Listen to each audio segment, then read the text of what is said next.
नमस्कार दोस्तों, मैं रोहन मिश्रा का फिर से आपका बहुत बहुत स्वागत करता हूं अपने YouTube channel SSS institute of education में। उम्मीद करते हैं आप सभी स्वस्थ होंगे, आपकी पढ़ाई भी अच्छी चल रही होगी। तो चलिए आज हम इस सीरीज को आगे बढ़ाते हैं। चलिए आज हमारा सीरीज नंबर 14 होगा। ठीक है, 14। चलिए इत्मीनान से पूरा सॉल्व करेंगे, ईमानदारी से। ठीक है, ये भले ही छोटी सीरीज है लेकिन ये बहुत ही यूजफुल सीरीज है। ठीक है भाई, इसका बेनिफिट आपको लास्ट टाइम में मिलेगा। अभी आप बस धैर्य बनाकर पूरा वीडियो को लास्ट जरूर देखने का प्रयास करें। चलिए, बरसीम क्या है भाई? पहला क्वेश्चन है, बरसीम क्या है? बरसीम नाम सुना ही होगा। बरसीम क्या है? बरसीम कंपोस्ट है या उर्वरक है या खाद्य पदार्थ है, खाद है, क्या है बताएंगे भाई? बरसीम इज एन, देखिए बरसीम अगर हम बात करें एक प्रोडक्ट क्रॉप होती है। ठीक है, जो पशु के चारे के रूप में यूज की जाती है, जो पशुओं के चारे के रूप में यूज किया जाता है। ठीक है, तो ये क्या है? फोटोग्राफ है। ठीक है, खाद्य पदार्थ नहीं है। ठीक है, next question, question number second. निम्नलिखित में से कौन सी फसल सर्दियों में उगाई जाती है? पूछ रहा है कि कौन सी फसल सर्दियों में उगाई जाती है। रबी की क्रॉप है या खरीफ की फसलें या जायद की फसलें या सभी की सभी ठंडी में उगाई जाती है भाई, है ना? अगर हम बात करें, है ना, रबी क्रॉप, रबी क्रॉप आपकी, है ना, ये बोई जाती है आपकी लगभग अक्टूबर नवंबर में। अक्टूबर नवंबर में बोई जाती है ना, नवंबर में बोई जाती है। हार्वेस्ट कब की जाती है?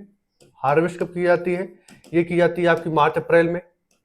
मार्च अप्रैल में हार्वेस्ट कर ली जाती है। इसमें कौन कौन से क्रॉप आ जाते हैं रबी क्रॉप में? आप देखेंगे तो आपका वीट आ गया, है ना, मस्टर्ड आ गया, मस्टर्ड आ गया, है ना, ग्राम आ गया, है ना, ग्राम आ गया। और अगर हम बात करें ग्राम के आगे ये जो मसूर हो गया, है ना, मसूर वगैरह, ये सारी फसलें किसमें आ जाती हैं? आपकी रबी क्रॉप में। खरीफ की क्रॉप की बात अगर हम करें तो ये कब बोई जाती है? आपकी जून जुलाई में। जून जुलाई में बोई जाती है। हार्वेस्ट कब की जाती है? आप अक्टूबर नवंबर में। अक्टूबर नवंबर में हार्वेस्ट कर ली जाती है ये। ठीक है भैया। और इसमें कौन कौन सी फसलें आती हैं?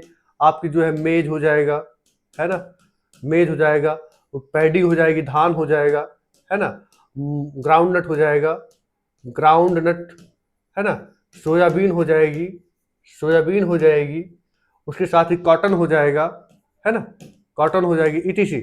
ठीक है, ये सारी की सारी फसलें किस में आती हैं? आपकी आपकी खरीफ में कंसिडर की जाती हैं। ठीक है भैया। अच्छा, जायद एक और है, जायद। अगर मैं जायद की बात करूं, ये जायद आपकी बोई जाती है लगभग अप्रैल में बोई जाती है, अप्रैल में।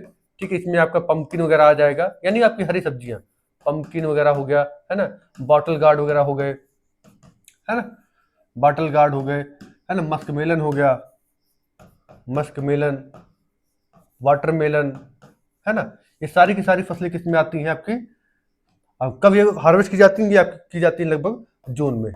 ठीक है, जून में हार्वेस्ट कर ली जाती है। तो ये सारी चीजें इसकी पूरी डिटेल थी। ठीक है भैया।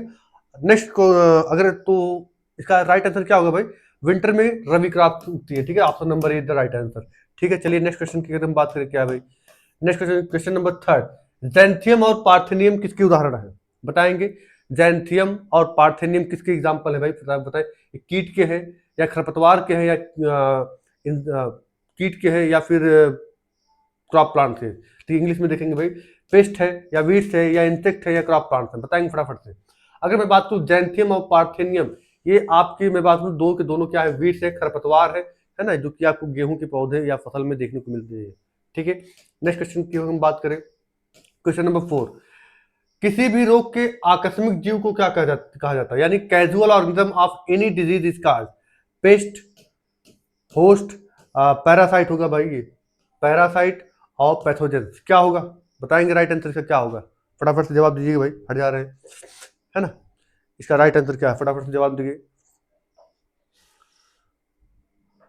चलिए, इसका अगर हम राइट आंसर की बात करें, इसका जो राइट आंसर होगा वो रोग जनक, पैथोजन।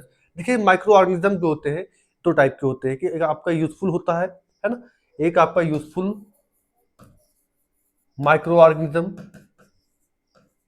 ऑर्गेनिज्म, है ना, एक होता है आपका harmful, harmful micro organism, organism. ठीक है भैया, दो टाइप के होते हैं। जो हार्मफुल माइक्रो ऑर्गेनिज्म होते हैं, इन्हीं को हम क्या कहते हैं? पैथोजेंस कहा जाता है। इन्हीं को क्या कहा जाता है? पैथोजेंस कहा जाता है। आई होप सारी चीजें क्लियर होंगी। चलिए, यानी कि आपका आंसर कौन सा है? D option. चलिए नेक्स्ट क्वेश्चन क्या बात कर रहा है भाई? नेक्स्ट क्वेश्चन, एक ही खेत में गेहूं और मूंगफली उगाना किसका एग्जाम्पल है, बताएंगे। बाय द वे आपके पास एक खेत है, ठीक है, उसी खेत में आप जो है आप मूंगफली की खेती कर रहे हैं और गेहूं दोनों की खेती कर रहे हैं। ये किसका एग्जाम्पल है, फसल चक्र का है या जो है अंतर फसल का है या मिश्रित फसल का है या संकरण का है, क्या है एग्जाम्पल, बताएंगे इसका राइट आंसर। इंग्लिश में भी देख लेंगे भाई। Growing of wheat and groundnut in the same field is an example of, देखिए किसका एग्जाम्पल है भाई।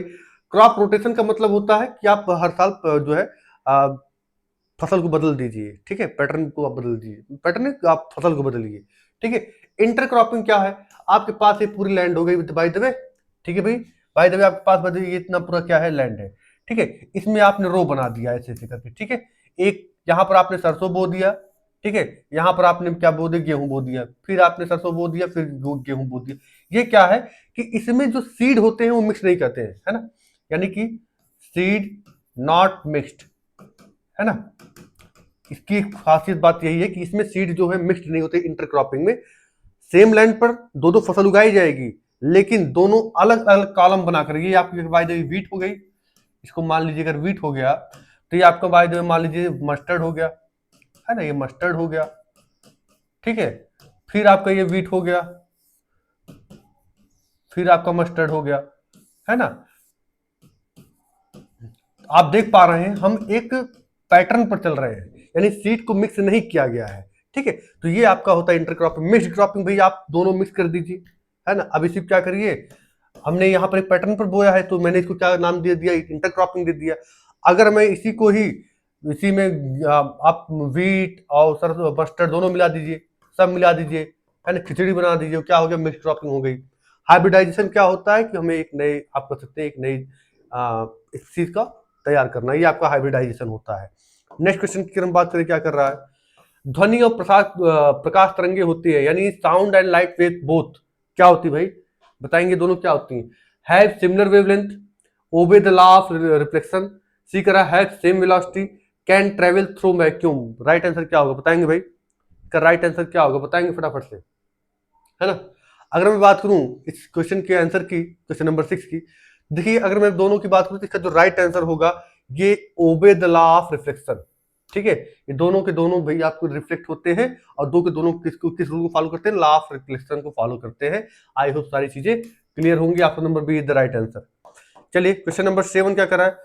आंतरिक कर्ण यानी आंतरिक कान का कौन सा भाग श्रवण तंत्रिका से जुड़ा होता है, यानी which a part of the internal ear is connected to the auditory nerve, बताएंगे भाई, है ना। क्वेश्चन पसंद आ रहे होंगे तो भैया चैनल को लाइक शेयर सब्सक्राइब करना ना भूलें, ठीक है।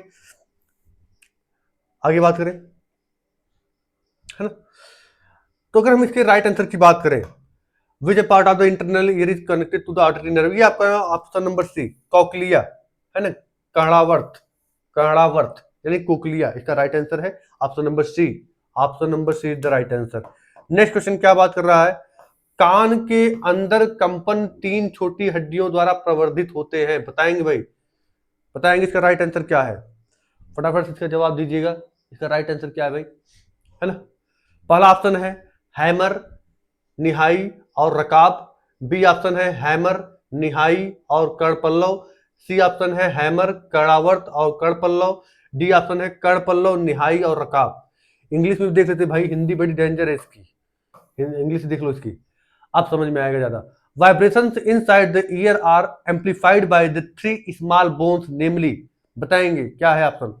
Option number A hammer, anvil and stirrup, B करा हैमर, एनविल या पिन्ना, सी करा hammer, cochlea and ear drum, D कह रहा है ear drum, anvil and stirrup. बताएंगे फटाफट से राइट आंसर क्या भाई, बताइएगा इसका राइट आंसर क्या होगा, है ना। अगर हम बात करें इसके राइट आंसर की तो इसका राइट आंसर होगा ए, हमारे जो इंटरनल एयर में पाई जाती है, यानी कि जो एम्पलीफाइड करती है जो छोटी छोटी बोन्स है, उनका पहला आपका हैमर होता है, दूसरा आपका एनविल होता है, तीसरा आपका स्टिरप होता है, यानी option number A is the right answer. I hope सारी चीजें क्लियर होंगी यहां तक। आगे बात करते हैं, नेक्स्ट क्वेश्चन क्या कर रहा है। स्रोत और परावर्तन के बीच न्यूनतम दूरी जिससे प्रतिध्वनि सुनाई देती है लगभग बराबर है, बताएंगे। यानी कि आप ये कह सकते हैं the minimum distance between the source and reflector. एक सेकंड भाई, कहाँ ठहरो, है ना। सोर्स एंड रिफ्लेक्टर के बीच की यहां पूछा जा रहा है जहां से उत्पन्न हो रही ध्वनि और जहां से रिफ्लेक्ट हो रही है, इन दोनों के बीच की मिनिमम डिस्टेंस की बात कर रहा है। मिनिमम कितना डिस्टेंस होना चाहिए बताएंगे भाई फटाफट से, है ना। The minimum distance between the source and the reflector so that an echo is heard is approximately equal to, किसके बराबर होता है? 10.2 मीटर के बराबर होता है, या 17.2 मीटर के बराबर होता है, या 13.2 और 34.2 मीटर के बराबर होता है, या फिर 1.72 मीटर के बराबर होता है? बताएंगे भाई राइट आंसर इसका फटाफट, है ना। अगर मैं इसके राइट आंसर की बात करूं, इसके राइट आंसर की बात करूं तो आपका ऑप्शन नंबर क्या होना चाहिए? Option number B is the right answer. ये देखिए एक रिफ्लेक्टर और सोर्स के बीच की मिनिमम जो डिस्टेंस होना चाहिए, मिनिमम होना चाहिए 17.2 मीटर मिनिमम डिस्टेंस होना चाहिए, इसको याद रखिएगा एकदम, ठीक है। नेक्स्ट क्वेश्चन, क्वेश्चन नंबर 10 क्या कह रहा है कि जब ध्वनि तरंग हवा या पानी में यात्रा करती है तो निम्नलिखित में से क्या अपरिवर्तित रहेगा? अपरिवर्तित रहेगा यानी जो चेंज नहीं होगा, ठीक है। Which of the following will remain unchanged when A sound wave travels in air और इन वाटर? बताएंगे भाई, है ना, बताएंगे फटाफट से क्या होगा इसका राइट आंसर, है ना। देखिए क्या चेंज नहीं होगा? आवृत्ति नहीं चेंज होगी, या तरंगदैर्घ्य नहीं चेंज होगा, या पिच नहीं चेंज होगा, या आयाम नहीं चेंज होगा। Frequency, wavelength, pitch and amplitude, इसमें से कौन सा नहीं चेंज होगा?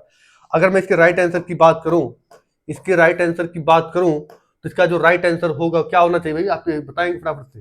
हाँ, इसका जो राइट आंसर होगा ऑप्शन नंबर ए, यानी सब ये भी चेंज होगा, यानी वेवलेंथ भी चेंज होगा, पिच भी चेंज होगा, एम्पलीट्यूड भी चेंज होगा, बट जो नहीं चेंज होगी क्या वो है? वो आपकी frequency can not be change, यानी option number A is the right answer. चलिए तो नेक्स्ट क्वेश्चन, चलिए तो चलिए द एंड है।